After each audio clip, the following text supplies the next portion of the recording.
నమస్తే, welcome back to IT media. నేను మీ ఝాన్సీ. జనరల్గా కొన్నిసార్లు మనం ఏదైనా పనులు చేస్తున్నప్పుడు, ఇంట్లో కానివ్వండి, బయట వర్క్ చేస్తున్నప్పుడు సడన్గా నడుము పట్టేస్తూ ఉంటుంది. ఆ నడుము నొప్పి ఒక వారమైనా వదలదు, నెల రోజులైనా వదలదు. మరి అప్పుడే ట్రీట్మెంట్ కోసం అని హాస్పిటల్కి వెళ్తాం, మళ్ళీ స్కాన్ అంటూ ఉంటాము. ఇదంతా కాకుండా ఆయుర్వేదంలో ఎలాంటి వైద్యపరమైన చికిత్స దేనికి ఉందో తెలుసుకుందాము. ప్రస్తుతం అంతా ఉన్నారు ప్రొఫెసర్ ఇంకా డాక్టర్ టి వేణుగోపాల్ గారు. నమస్కారం అండి. నమస్కారం. సార్, చిన్న సమస్య అనుకోవచ్చు. అంటే నడుము పట్టేయడం కూడా పెద్ద సమస్యగా చూడాలా అని అంటూ ఉంటారు. బట్ ఆ పెయిన్ అనుభవించే వాళ్ళకి తెలుస్తుంది. ఒక్కసారిగా నడుము పట్టేయడం. ఇలా అనడానికి ఉండదు, ఇలా అనడానికి అవును. ఉండదు.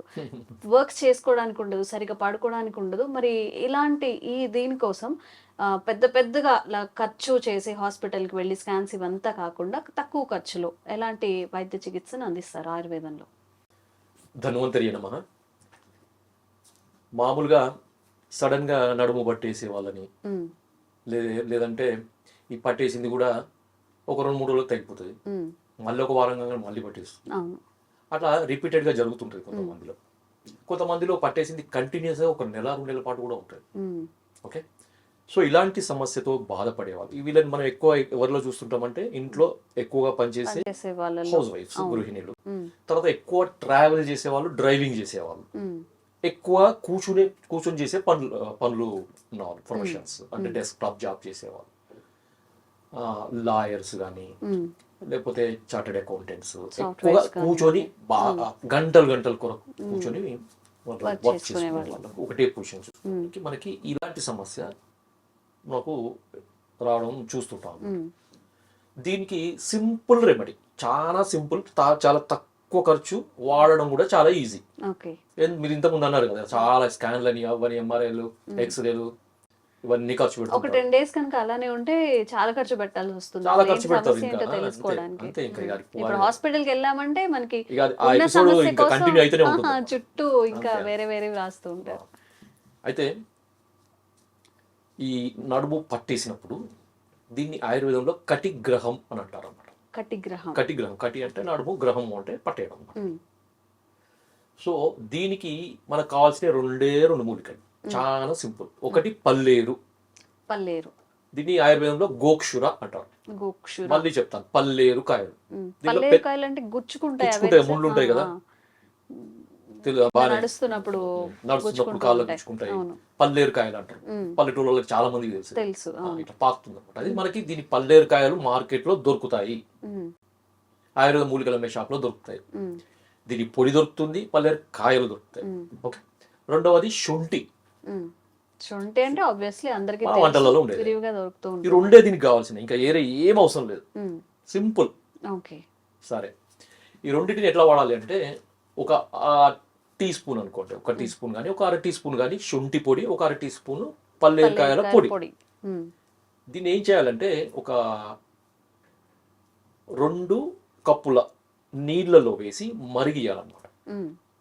2 కప్పుల నీళ్ళు అనేవి అరకప్పు అయ్యే వరకు మరగబెట్టాలి. ఓకే. మనం ఎంతైతే వాటర్ తీసుకున్నామో దానికి అందులో 4 సగం. దాంట్లో సగం మరగాలి. పావు అనమాట. ఓకే. పావైపోవాలి. చతుర్భాగ కషాయం అంటారు అనమాట. ఓకే. అంటే 4 రెట్లు, పావు రెట్లు పావు కావాలన్నమాట. హ్మ్. ఓకే. అంటే 2 కప్పులు పావు కప్పు అరకప్పు కావాలి. హ్మ్. పావు కప్పు కాదు, అరకప్పు కావాలన్నమాట. హ్మ్. 2 అర కావాలి. ఓకే. వడపోసిన తర్వాత హ్మ్. తాగగలిగేంత వేడి ఉన్నప్పుడు హ్మ్. తాగండి. ఓకే. రెండవది, దీన్ని ఎట్లా వాడాలి మరి సార్? ఉదయం పూట వాడండి, పరగడుపున ఎంటీ స్టమక్లో బ్రష్ చేసుకున్న తర్వాత, టీ కానీ కాఫీ కానీ ఏది తీసుకోకముందు దీన్ని వాడండి. సో వాడిన తర్వాత ఒక పావు గంట, అర్ధ గంట వరకు మళ్ళీ ఏం తీసుకోవద్దు. దాని తర్వాత ఈ రొటీన్ మీరు యాక్టివిటీస్ చేసుకోవచ్చు. హ్మ్. సో సడన్గా ఈ నడుము పట్టేసిన వాళ్ళకి, కటిగ్రహ పేషెంట్కి ఇది అద్భుతంగా పనిచేస్తుంది. ఒక 2-3 రోజులు తాగితేనే ఈ నడుమంతా రిలీజ్ అయిపోతుంది. ఎటువంటి హ్మ్. పెయిన్ కిల్లర్ టాబ్లెట్స్ కానీ, ఇంజెక్షన్స్ కానీ, పైకి రాసే ఈ స్ప్రేలు ఉంటాయి కదా, మూగని బామ్స్, స్ప్రేస్, ఇవన్నీ ఏమీ అవసరం లేకుండానే పట్టిన నడుము రిలీజ్ అవుతుంది. ఓకే. ఎన్ని డేస్‌కి సార్? అంటే ఒక ఒక 3 డేస్ 4 3 డేస్ డేస్. వాడితేనే రిలీజ్ అవుతుంది. హ్మ్. దాని తర్వాత కూడా మీరు రెగ్యులర్గా వాడండి. అంటే ఎవరికైతే ఈ సమస్య రిపీటెడ్గా వస్తుందో హ్మ్. వాళ్ళు కంటిన్యూస్గా వాడండి, దీనివల్ల నష్టం ఉండదు. హ్మ్. కాకపోతే శొంఠి ఉంటుంది కాబట్టి కొంతమందికి వేడి చేస్తుంది. హ్మ్. సో అలాంటప్పుడు అంటే ఇది ఇది మనకి ఏంటంటే, గోక్షురనేమో చలవ చేస్తుంది, శొంఠి ఏమో వేడి చేస్తుంది. ఈ రెండు వేడి చలవ రెండు బ్యాలెన్స్ అవుతాయి అన్నమాట దీంతో. సో అలాంటి సమస్య దాదాపుగా రాదు. ఒకవేళ అనిపిస్తే మాత్రం మీరు మధ్యలో కొన్ని రోజులు ఆపేసి మళ్ళీ స్టార్ట్ చేయండి. ఓకే. ఓకే. సో ఇట్లు మీరు కంటిన్యూ కనుక చేస్తుంటే ఏంటంటే ఈ కటిగ్రహం అనే సమస్య అద్భుతంగా పనిచేస్తుంది. తక్కువ ఖర్చుతోని తక్కువ రోజుల్లో ఎటువంటి సైడ్ ఎఫెక్ట్స్ లేకుండా తగ్గిపోతున్నాము. ఓకే. ఓకే. సో దీనికి మనము దీన్ని అనలైజ్ చేస్తే అంటే ఈ మీరు సార్ 2 మూలికలు చెప్పారు కదా, మరి ఇంత పెద్ద సమస్య ఎట్లా పోతుంది, ఎలా తగ్గుతుంది అని చాలా మందికి ఒకరి మైండ్లో తిరుగుతూ ఉంటారు. అవును.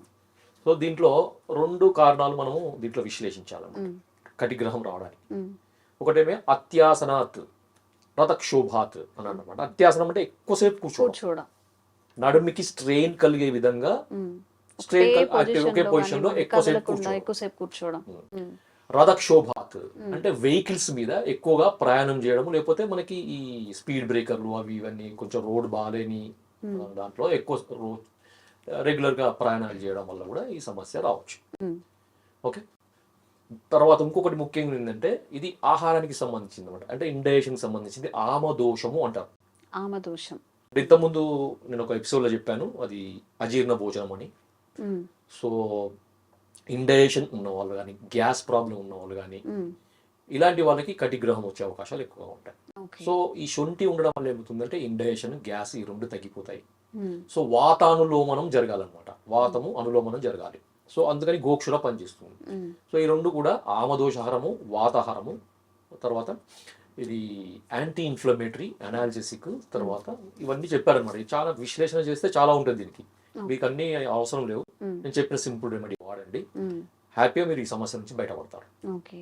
జనరల్ స్టోర్స్ లో దొరుకుతుందా సార్ ఈ పల్లేరుకాయ పొడి? ఆయుర్వేద మూలికల అమ్మే షాప్ లో దొరుకుతుంది. లేదు అంటే ఆన్లైన్ మీకు గోక్షుర చూర్ణం అని కొట్టండి, గోక్షుర పౌడర్ అని కొట్టండి.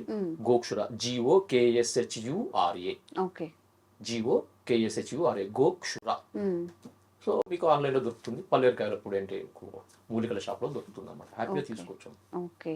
సో ఇదండి, చక్కగా మనం సొంటి పొడి ఇంకా పల్లేరు పొడి ఏ స్టోర్స్ లోనే దొరుకుతుంది, ఆయుర్వేదిక్ స్టోర్స్ లో ఎక్కడైనా దొరుకుతుంది.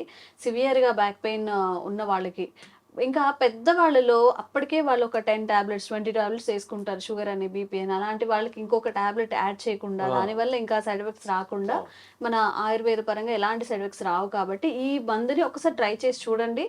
3 days లోనే చక్కగా రిలీఫ్ అయితే వస్తుందట. ఖచ్చితంగా ఆయుర్వేదానికి సంబంధించిన ఈ వైద్యాన్ని కూడా మనం అలవాటు చేసుకుంటూ ఉంటే సార్ ఈ సైడ్ ఎఫెక్ట్స్ కూడా చాలా వరకు తగ్గిపోతూ ఉంటాయి. సైడ్ ఎఫెక్ట్స్ వల్ల వచ్చే సమస్యలకు దానికి ఒక రకమైన మందులు, మళ్ళీ ఆ మందులకు వచ్చే సైడ్ ఎఫెక్ట్స్ ఇంకో రకమైన మందులు. ఇదంతా ఒక విషియస్ సైకిల్ మాట. ఇవన్నీ బ్రేక్ చేసుకోవచ్చు ఆయుర్వేద మందులు కనుక షిఫ్ట్ అయితే కొన్ని రకాల సమస్యలకి, మెజారిటీ సమస్యలకి. Thank you sir. Thank you అమ్మా. జై ఆయుర్వేద.